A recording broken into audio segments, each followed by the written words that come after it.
mark Holocaust Memorial Day on Saturday, I'm sure the whole House will join me in reaffirming our promise to Lily that we will never forget the Holocaust and we will carry forward her life's work for generations to come. Richard Johnson. Thank you, Mr Speaker, and can I echo the Prime Minister's comments on World Holocaust Day? My constituents, like all of our constituents, rely on the Royal Mail to deliver important items of mail and packages and for people to run their businesses.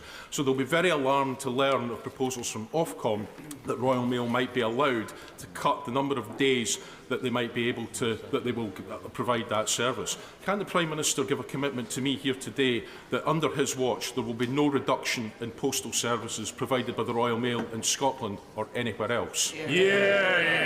Well, Mr Speaker, I agree about the importance of the Royal Mail's universal service obligation, and as you will have heard from the Minister this morning, we remain absolutely committed to ensuring that it remains as it is. Paul Holmes. Thank you, Mr Speaker. The Lib Dem-run council in Eastleigh has just received a report from their external auditors warning of the possibility of fraud and ignoring whistleblowers who try to warn them. Does the Prime Minister agree with me that Lib Dem leaders who shun accountability, shun transparency and simply say "not me, Gov" should start showing some remorse and responsibility or make way for those who will? Well, We'll need the answer. Come on, Prime. my honourable friend raises an important matter to the people of Eastleigh, which I was pleased to discuss with him on my recent visit to his area, and I know that the contents of the report are deeply concerning. It is disappointing to see this Liberal Democrat-run council rack up debt with absolutely no plan for how to fund it. And the council has been issued with a best value notice, and I know that he is talking to the Department of Levelling Up, who will be monitoring the situation closely. We now come to the Leader of the Opposition, Keir Starmer. Thank you, Mr Speaker. Can I join the Prime Minister in his comments about His Majesty the King and Her Royal Highness the Princess of Wales, and in his comments about Holocaust Memorial Day? Never again must be said more defiantly this year, as it's said every year. Mr Speaker, last week we lost Sir Tony Lloyd, a true public servant who touched the lives of many people across the House and across the country. And I'm glad that his family were here yesterday to hear the many tributes to and memories of Tony. He will be greatly missed. Mr Speaker, the Prime Minister's had quite a week, from endlessly fighting with his own MPs to collapsing in laughter when he was asked by a member of the public about NHS waiting lists. So I was glad to hear that he managed to take some time off. Can I just say, I wanted to the Prime Minister, I'm certainly going to hear the Leader of the Opposition. Those people who don't want to hear, they can certainly leave, because that's how it's going to be, so get it in order. Some of you are wanting to catch my eye again. It's not a good way to do it. Mr Speaker, I love this quaint tradition where the more they slag him off behind his back, the louder they cheer in here. Keep it going. And also, for this side, you can have a joint cup of tea. Come on. Mr Speaker, I was glad to see that he managed to get some time off yesterday afternoon to kick back, relax and accidentally record a candid video for Nigel Farage. The only thing missing from that punishing schedule is any sort of governing or leadership. So was he surprised to see one of his own MPs say that he doesn't get what Britain needs and he's not listening to what people want? Prime Minister. Mr Speaker, he talks about what Britain needs, what Britain wants, what Britain values. This from a man who takes the knee, Mr Speaker, who wanted to abolish the monarchy, who still doesn't know what a woman is, and who just this week, one of his front benchers said that they back teaching divisive white privilege in our schools, Mr Speaker. Looking at his record, it's crystal clear which one of us doesn't get Britain's values. Mr Speaker, he spouts so much nonsense, no wonder they're giving up on him. And even now, as his government crumbles around him and his own MPs point out he's out of touch, got no plan for growth, crime or building houses, the Prime Minister is sticking to his one-man Pollyanna show. Everything's fine. People should be grateful to him. The trouble is, no one's buying it. Does he actually understand why his own MPs say he doesn't understand Britain and that he is an obstacle to recovery? Prime Minister. Again, Mr. Speaker, he calls it nonsense, but these are his positions, Mr. Speaker. Right? And he doesn't want to talk about it, but this is the fact. He chose to represent a now proscribed terrorist group, Mr. Speaker. He chose to campaign against the deportation of foreign national offenders, Mr. Speaker, just like he chose to serve the Right Honourable Member for Islington North, Mr. Speaker. That's his record, those are his values, and that is exactly how he should be judged. Mr. Speaker, in 2008, I was the Director of Public Prosecution, putting terrorists and murderers in jail.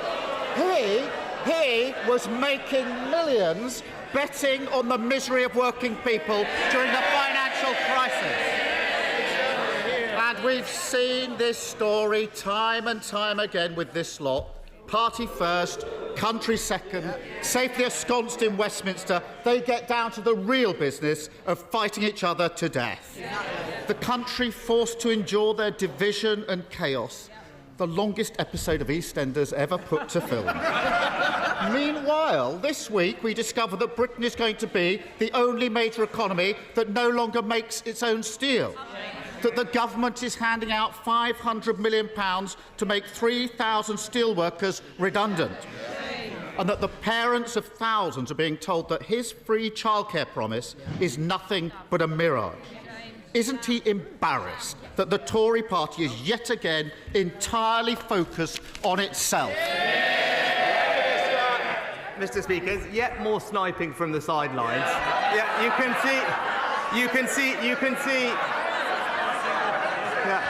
you can see exactly why Hizb ut-Tahrir hired him in the first place.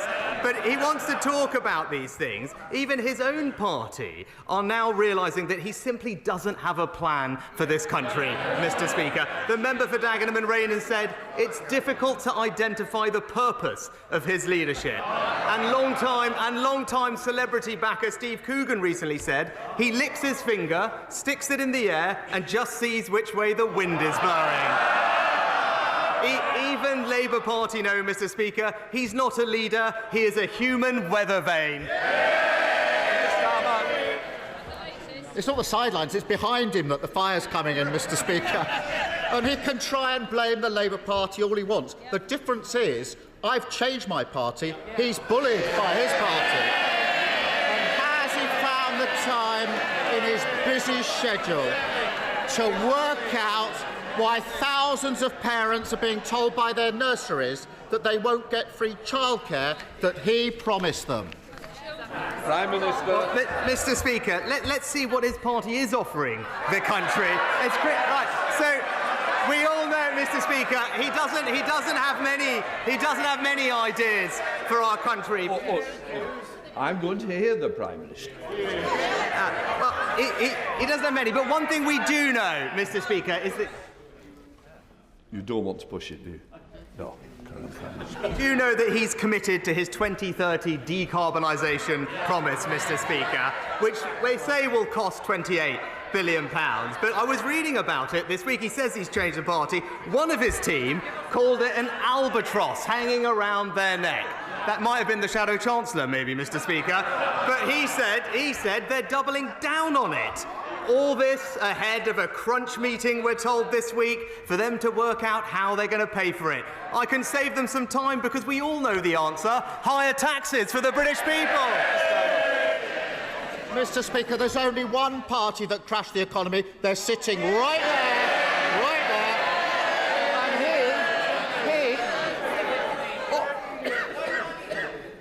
And Oh, Mr. Holmes, you've had your question already. Obviously, you don't want to remain for the rest of it. Here's Salma. He is Mr. 25 tax rises. And he's got nothing to say on childcare. Millions of families will have been listening for an answer, and they got absolutely nothing. He announced that scheme a year ago, claiming it would get 60,000 parents back into work. Only on Monday of this week did he notice there was some, in his words, practical issues with that. 8 weeks before its launch, parents can't budget, plan for work or make arrangements with their employers. And the Prime Minister's response is to say it's all fine, it's the fault of the Labour Party. Is this merely a practical issue, or is it yet another example of him simply not understanding how life works for other people? Mr. Speaker, we're delivering the biggest ever expansion of childcare in this country's history, Mr. Speaker. But while millions of parents will benefit from that, again, it's right that he should come clean with them about the cost that his plans will impose on all of them. He goes on and on about the Green Promise, Mr. Speaker. He says he wants to keep it. But he doesn't have a plan to pay for it. What he's really saying is he'll scrap the borrowing associated, but he wants to keep the £28 billion of spending. So, for all those working families who are benefiting from our free childcare, he should come clean with them now. Why doesn't he come clean with them now? Come clean with them now and just be clear, his plans mean back to square one and higher taxes for British people. Mr. Speaker, making steelworkers redundant and failing to provide childcare is not a plan, Prime Minister. It's a farce. It's a farce. And he may soon discover that with childcare, there's an IT problem.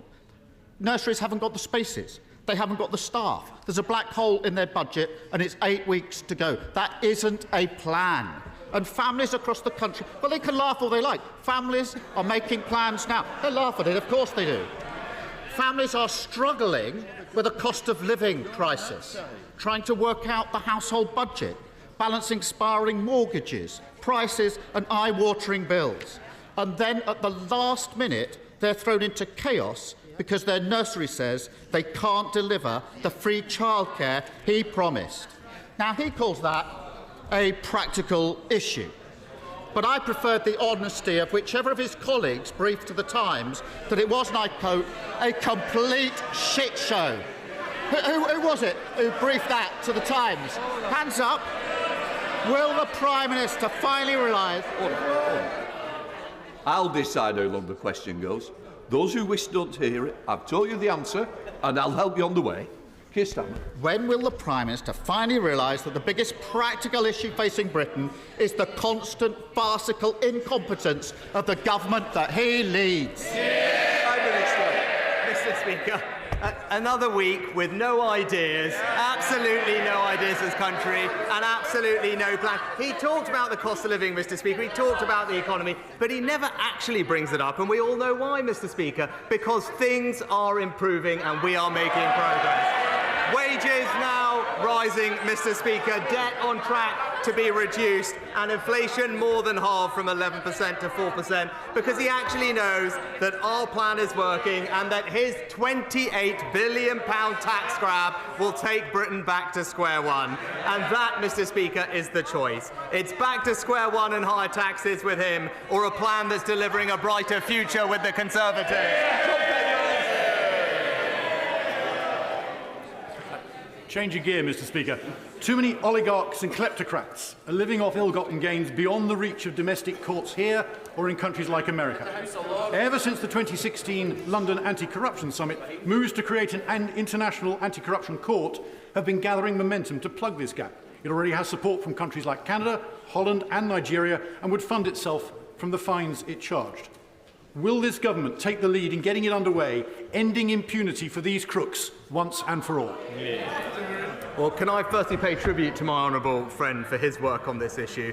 As I'm sure he'll appreciate, establishing a new bespoke institution is a significant endeavour, but I know he's discussed it with the Foreign Secretary, who will look at the proposals in more detail. And in the meantime, as he knows, our Economic Crime Act has a raft of new measures to crack down on dirty money, and we will shortly be publishing our second anti-corruption strategy. Will set out ambitious plans for combating corruption, both here at home, but also internationally.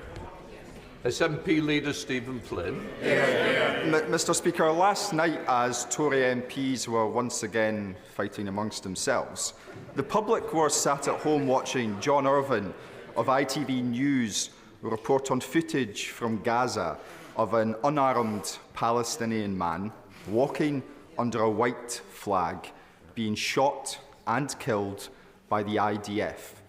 Prime Minister, such an act constitutes a war crime. does it not? Mr. Speaker, we've been absolutely consistent that international humanitarian law should be respected and civilians should be protected. I've made that point expressly to Prime Minister Netanyahu, and the Foreign Secretary is in the region this week making exactly the same point. Stephen Flynn. Mr. Speaker, I don't think it's unreasonable to expect the Prime Minister of the United Kingdom to rise to that dispatch box and tell the people of these Isles and elsewhere that shooting an unarmed man walking under a white flag is a war crime. Now, in recent weeks, this House has acted with urgency and intent following an ITV drama. The question is, will this House now show the same urgency and intent following this ITV news report? And finally, back a ceasefire in Gaza. Mr. Speaker, no one wants to see this conflict go on for a moment longer than necessary, and we do want to see an immediate and sustained humanitarian pause to get more aid in and, crucially, the hostages out, helping create the conditions for a sustainable ceasefire. I set out the conditions for that earlier in the House. The Foreign Secretary is in the region today and will continue to press all our allies and partners to make sure that we can bring about that outcome. Tom Hunt. Speaker, access to NHS dentistry is a key issue in Ipswich and Suffolk.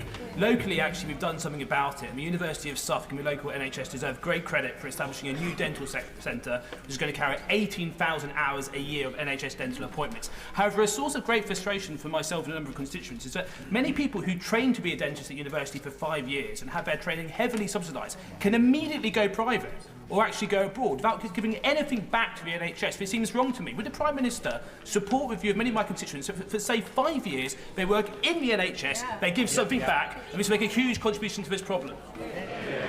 Prime Minister. Well, my honourable friend is a long-standing campaigner for better dental access in his constituency, and I congratulate him on the new dental centre that's opening, which I know he worked very hard to deliver. And I agree with him. It's right and fair that we seek better value for the significant investment that the taxpayer makes in the education and training of the dental workforce. That's why, as our workforce plan outlined, we are exploring whether a tie-in would ensure that dentists spend a better proportion of their time in the NHS, and we'll be launching a consultation on this policy later this year.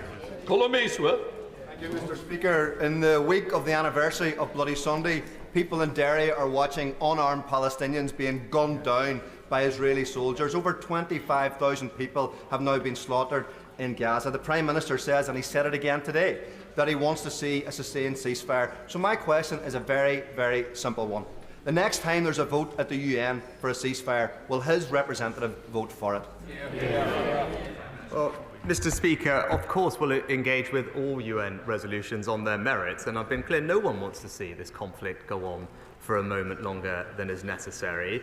We do want to see an immediate pause so we can get aid in and hostages out, because the situation is desperate for many people there. But a sustainable, permanent ceasefire needs to fulfill a set of conditions, including Hamas releasing all of the hostages, Hamas no longer being in charge of Gaza with the threat of rocket attacks into Israel, and an agreement in place for the Palestinian Authority to return to Gaza to provide governance and services. The Foreign Secretary is in the region. Those are the principles on which we are working, and I believe those are shared by all our major allies. Sure. Mr. Speaker. In 1859, Brunel opened his rail bridge over the River Tamar. In 2022, I met with Network Rail and others to celebrate the agreement to build a simple footbridge going over the railway line in Lostwithiel. That bridge still doesn't exist, and I have no completion date. Can my right honourable friend help? Well, I know that my honourable friend is a long-standing campaigner for the footbridge at Lostwithiel station, and I recognise her concerns and the pressing need for the construction of this footbridge. I'm told that Network Rail is currently working on a funding solution for this, so that it can take forward this important project in the next financial year, and the Rail Minister will keep my honourable friend updated on his progress. Liz Twist. Thank you, Mr. Speaker. A report released yesterday by the Joseph Rowntree Foundation found that 1 in 4 people in the North East are living in poverty, with the child poverty rate for every local authority in the region higher than the UK average. Too many of our people are being hard hit. Now, the Prime Minister says that his plan is beginning to work. So can I ask the Prime Minister, where does rising child poverty fit in his plan? Well, in fact, Mr. Speaker, the plan is working because poverty is falling in our country. Since 2010, there are 1.7 million fewer people in poverty, including hundreds of thousands of children. Of course, there's more to do. There's always more to do to make sure children don't grow up in poverty, but that absolutely wouldn't be helped by Labour's £28 billion tax grab on their parents, which would take money out of their families' bank accounts. James Sunderland. Mr. Speaker, Bracknell Forest is a place of aspiration, opportunity and enterprise. Business occupancy rates and employment figures are thankfully high. Footfall at the Lexicon Shopping Centre is up and wages are up, but the cost of living continues to bite across the UK. What more can be done to put more money in people's pockets? Well, it's great to see, thanks to my honourable friend, that Bracknell Forest is thriving, with people in work up, footfall in the town centre up, and as he knows, almost 100% of his schools now good or outstanding. But he's right that we must do more to relieve the burden on working people, Mr. Speaker, which is why we cut taxes for tens of millions of people in work earlier this year, worth on average £450. And we've got to stick to the plan for lower taxes, a stronger economy, and a brighter future for the people of Bracknell Forest, and absolutely not risk going back to square one with the Labour Party. Debbie Abrahams. Mr. Speaker, if everyone had the same good health as the least deprived 10% of the population, in England there would have been a million fewer deaths between 2012 and 2019, and 28,000 fewer deaths in the first year of COVID. These inequalities are not inevitable. Does the Prime Minister think that cuts in social security to 85,000 low-income households, including people in low-paid work in my constituency, will help or to address these health inequalities? Well, I can assure the Honourable Lady that we are committed to caring for society's most vulnerable, and that's why almost 20 million families will see their benefit payments increase this April, which will bring our total support over these few years to around £3,700 per UK household. The Department for Work and Pensions is looking very closely at how it can target its services precisely on the most vulnerable customers, and I know the Honourable Lady spoke to the DWP Permanent Secretary at length about this when he appeared before this Select Committee earlier this month, and I can assure her that he will be writing to the committee on exactly this subject shortly. Jonathan Lord. The post office scandal has affected so many people, including my constituent, Seema Misra, a sub-postmaster from West Byfleet with an outstanding record of service to her community, who was wrongfully convicted in 2010 of stealing £75,000 and was sentenced to prison on her first son's birthday and whilst pregnant with her second son.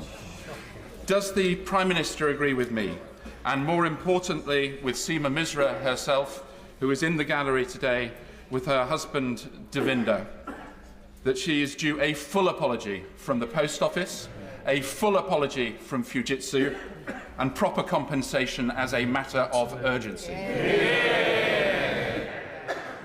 And I know my honourable friend has been a great support to his constituents over all the years and has fought relentlessly for the truth to come out. As I've said, the Horizon scandal is one of the greatest miscarriages of justice in our nation's history. We will introduce, as I said a few weeks ago, primary legislation within weeks to ensure that all convictions that were based on erroneous Horizon evidence are quashed, that will clear people's names, deliver justice and ensure swifter access to compensation. Innocent people, like my honourable friend's constituents, have waited far too long, and I'm determined that they receive compensation as swiftly as possible. We have a clear moral duty to right these wrongs, and that is exactly what we will do. Alex Norris. Thank you, Mr. Speaker. In 2021, 3,527 food parcels were given out by Bulwell and Bestwood Food Bank. Last year, that number exploded to 6,500, with nearly half going to children.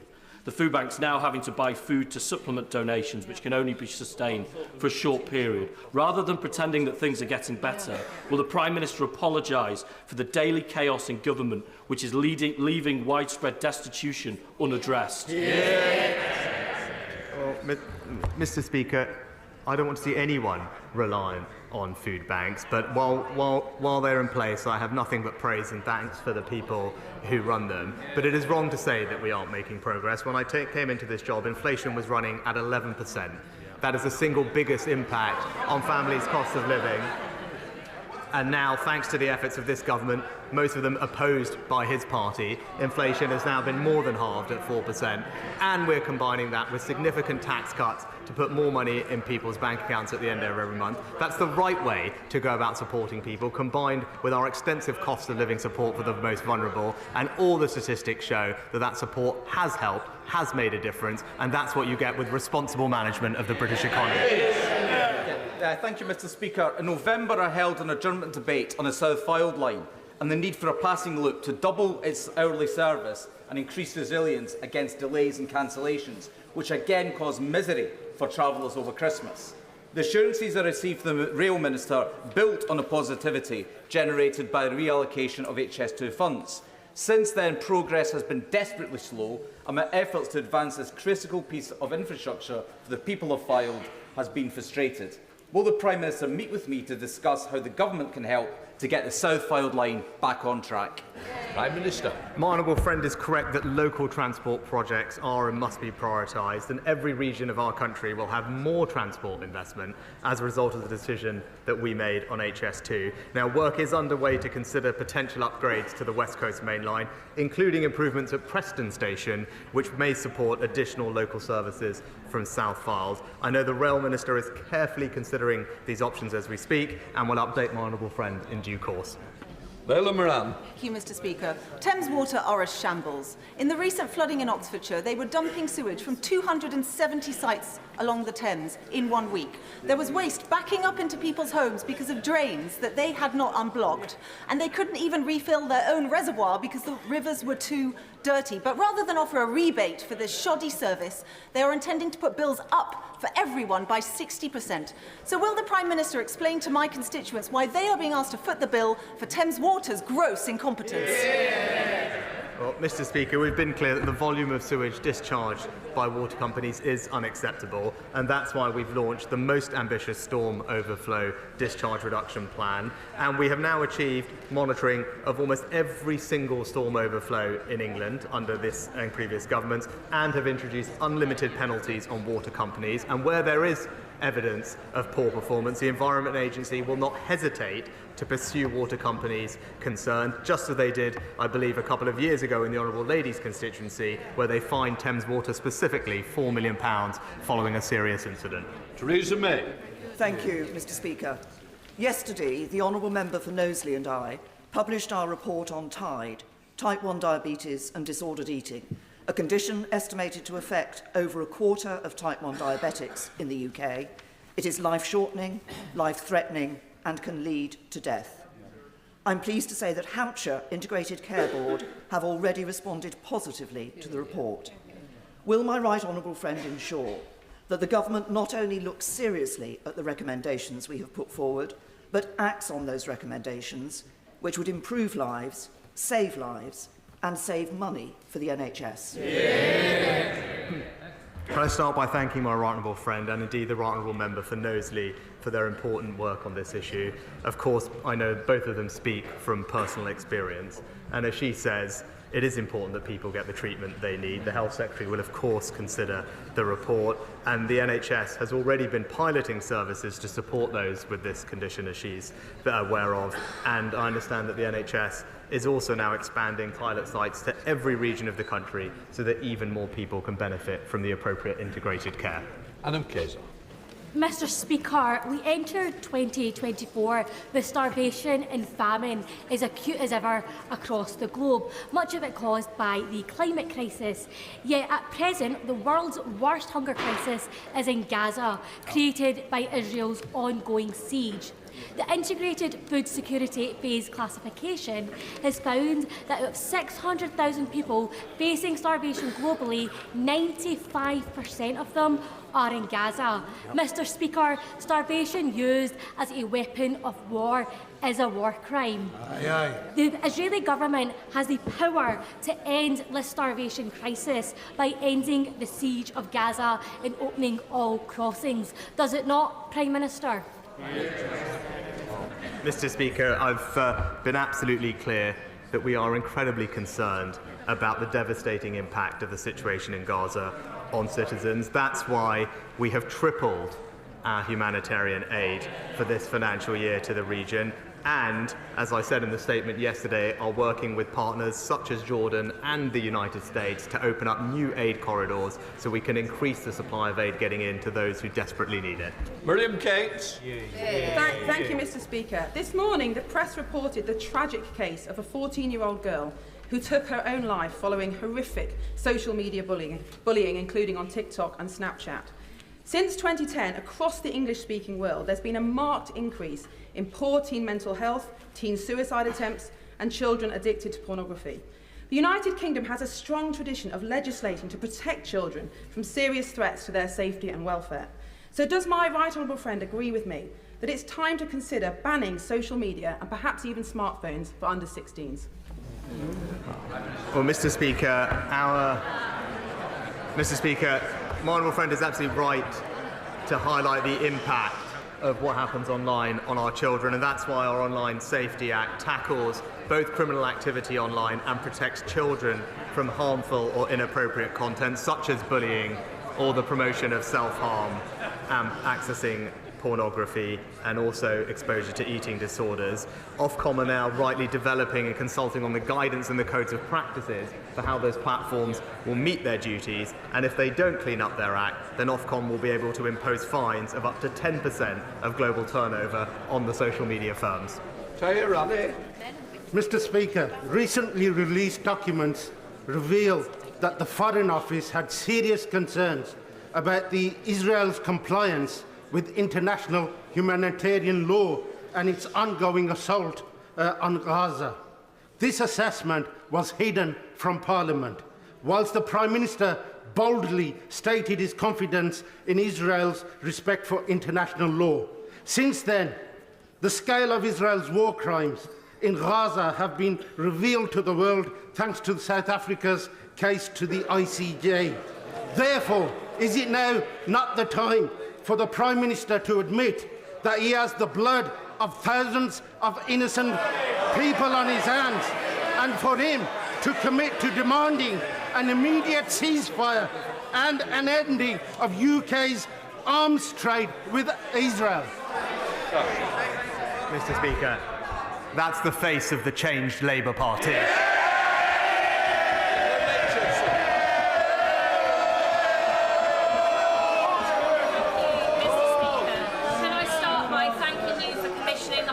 Educational Trust exhibition in Portcullis House and for your personal, unwavering commitment to Holocaust remembrance.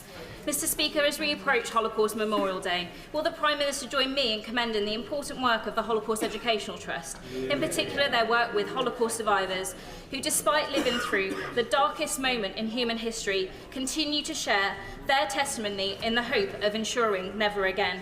In the face of the appalling rise in anti-Semitism which we see on the streets of Britain, will my right honourable friend join me in encouraging all members to sign the Book of Commitment and stand up against anti-Semitism?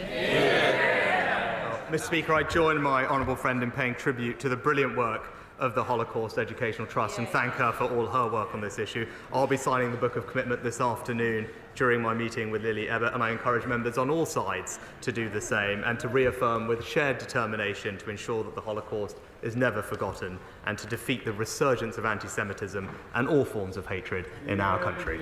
Final question, Sarah Champion. Mr. Speaker, I represent a proud steel community in Rotherham who stand with the steel workers in Port Talbot at this very worrying time. My constituents don't want to see their taxpayers' money used to make British workers redundant, our primary steel-making capacity decimated and our national security compromised. So will the Prime Minister change his destructive course, starting by looking at the credible multi-union plan to safeguard our steel industry's long-term future? Mr. Speaker, I know this is an anxious time for steel workers in South Wales, but we are committed to working with the steel sector to secure a positive and sustainable future. The Honourable Lady will know that during the pandemic we provided support to Celsa, a steel company in South Wales, to safeguard jobs and ensure the sustainability of that plant. And what was proposed to happen in South Wales was the loss of 8,000 direct jobs, thousands more across the supply chain, and the complete closure of the plant. Because of the government's investment and support and partnership with Tata, we have safeguarded 5,000 direct jobs, thousands more in the supply chain, and ensured the long-term sustainability of that steel plant so it has a brighter future. Obviously, this is difficult, but it's entirely churlish of her not to recognise the largest support package. It is one of the largest support packages that any government has provided any company, and in the process safeguarded thousands of jobs. That completes Prime Minister's questions. Please let the chamber clear.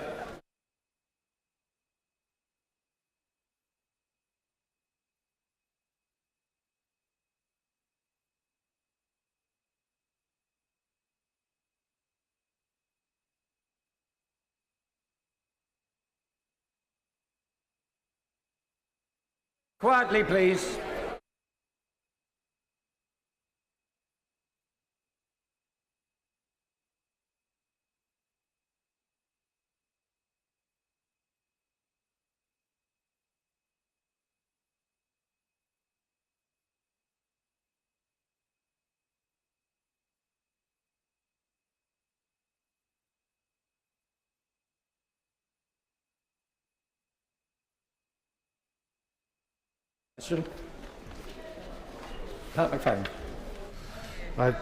Thank you, Mr. Deputy Speaker. To ask the Minister if he'll make a statement on resilience in light of recent extreme weather events, including Storm Isha and Storm Jocelyn. Minister. Thank you, sir. First, I would like to say how sorry the government was to hear that 4 people sadly lost their life due to Storm Isha, 2 in this country and 2 in Ireland. And I'd like to extend my sympathy to their family and friends.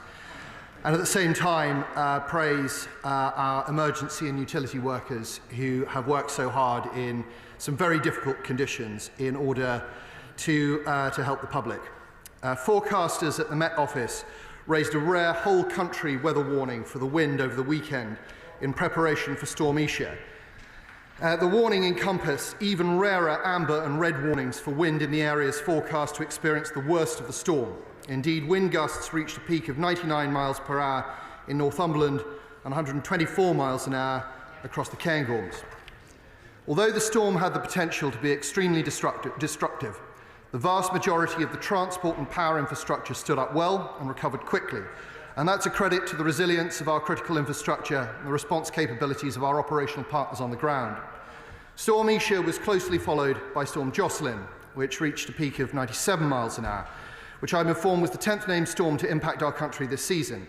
Again, the impacts from Jocelyn in England were less than feared, though operational partners were working around the clock to clear any disruption on our transport and power networks.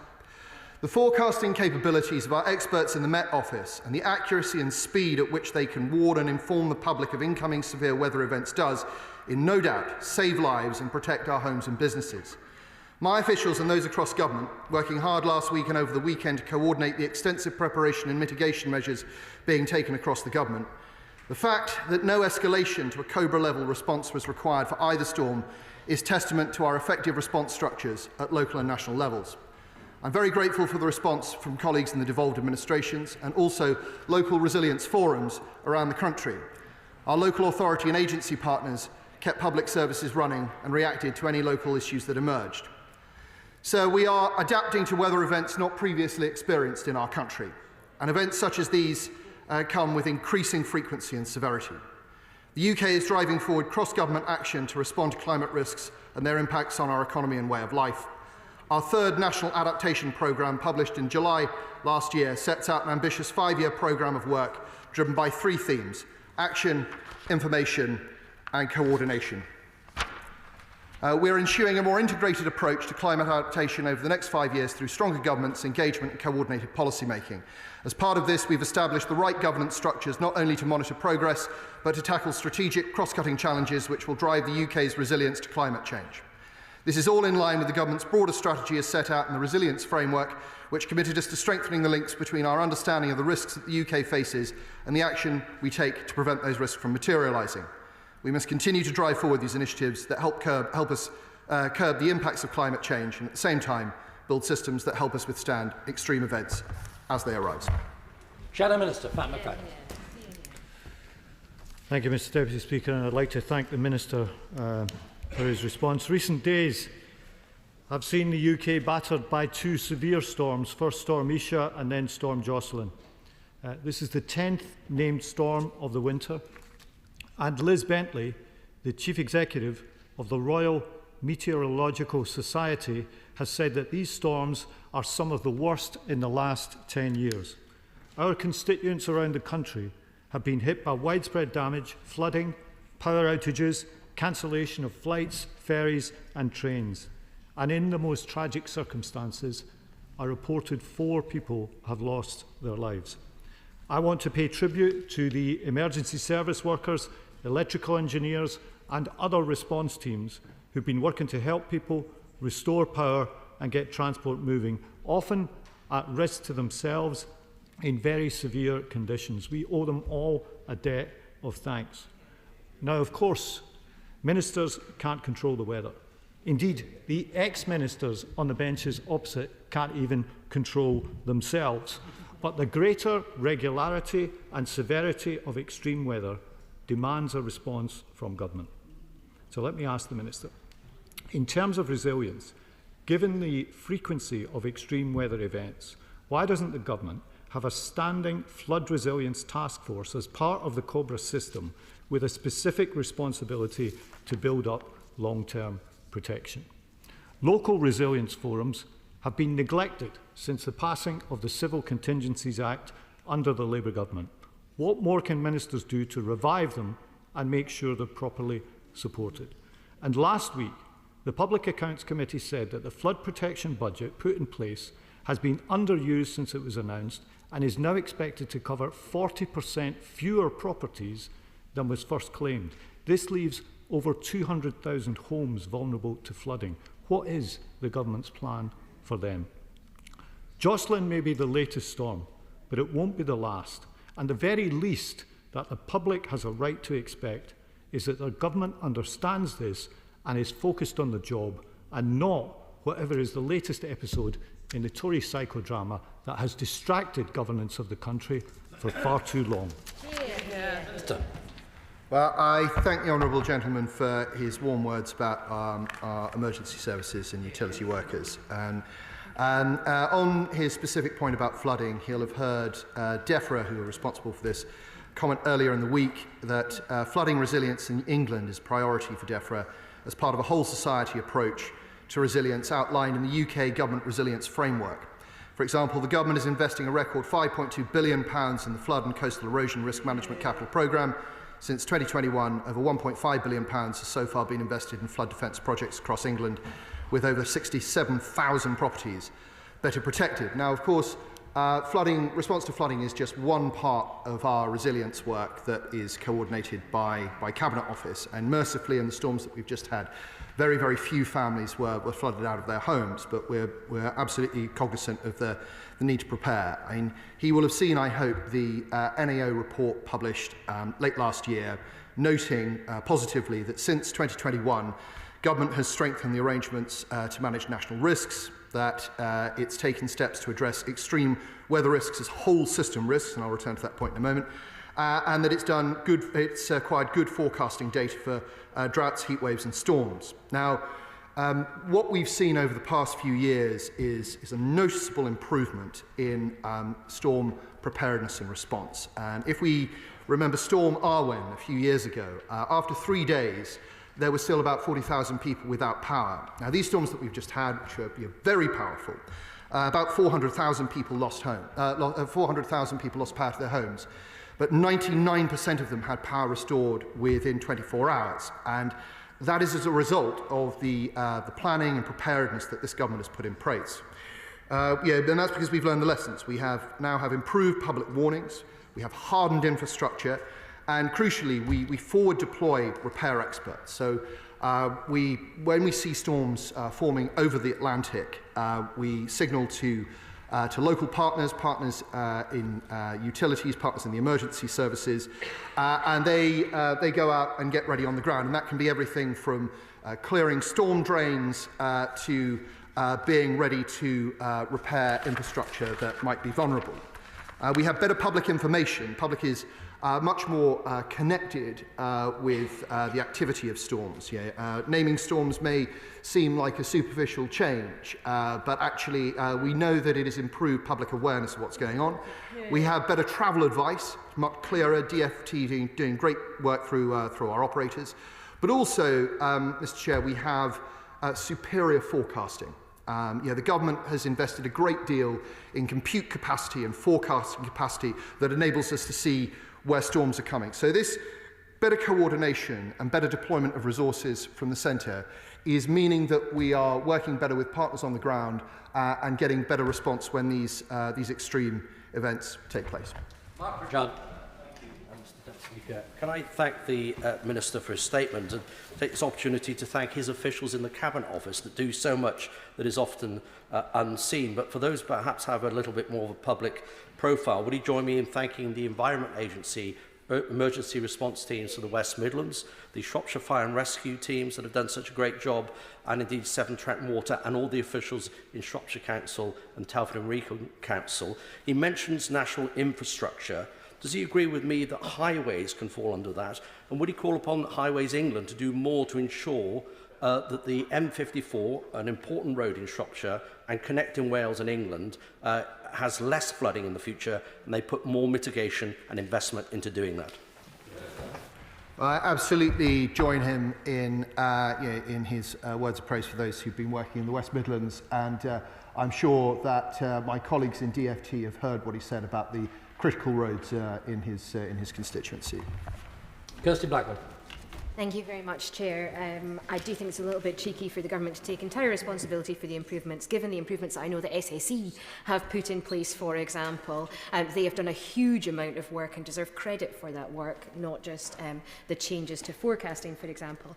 I'd like to thank the resilience partnerships that are in place, the emergency services, the energy companies, and also all of those individuals that stepped up to help and assist others in their local communities. It truly was a community effort. And people came together.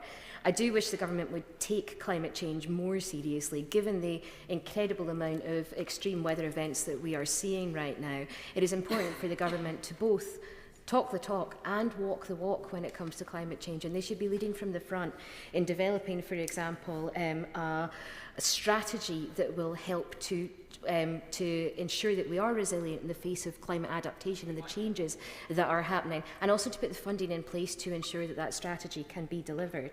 Would they also consider that in terms of some of the changes that are required, the Scottish Government does need funding for resilience? If we do have a situation where there's a massive geographical disparity in some of the weather events that are happening, particularly Arwen, for example, then Barnet may not be the appropriate method in order to fund some of these things, and it might be sensible for the government to consider with the upcoming budget process, ensuring that the resilience funding is spread to the areas which are most likely to be hardest hit, rather than having Scotland just have a percentage share based on our population numbers, a percentage share based on the likelihood of extreme climate events, particularly when it comes to resilience, would be most welcome. It's a classic question from the SNP, isn't it? It didn't listen to what I previously said, and it asked for more money. And I have to say that the central government's absolutely not taking all of the credit for everything that's happened. Yeah, as she'll have heard me say just now, it's our partnership with people who work in emergency services, local government, utilities companies, and so on that have made these changes possible. On climate change, I'm sure she'll be pleased to discover that that since peak CO2 emission in the mid-70s, the UK government, by its actions, has helped reduce CO2 emissions by more than 50%, more than any other G7 country. So we absolutely take these things seriously, and we will continue to do so. Dr Neil Hudson. Thank you, Mr Deputy Speaker. Can I thank the Minister for his statement and the Government for their clear actions to strengthen our nation's resilience. As these extreme storms again unleash damage right across the UK, will my honourable friend join me in sending our thoughts to the people affected, homes, businesses, farms, and in paying tribute to the Environment Agency staff, emergency services, local authorities, electricity companies and volunteer groups like the Appleby Emergency Response Group in my constituency, who do so much to help people and communities through the trauma and aftermath of storms and severe floods.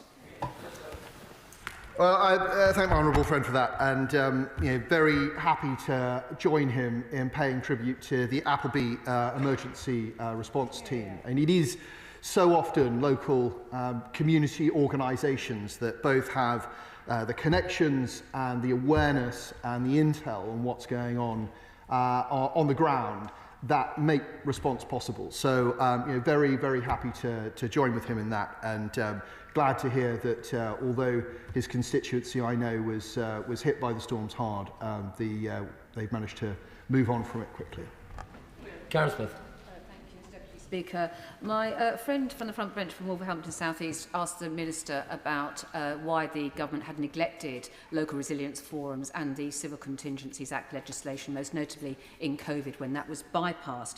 So can I re-ask that question? What now lessons has the government learnt from COVID and these issues in order to give greater sustainability to those local resilience forums that need to protect us?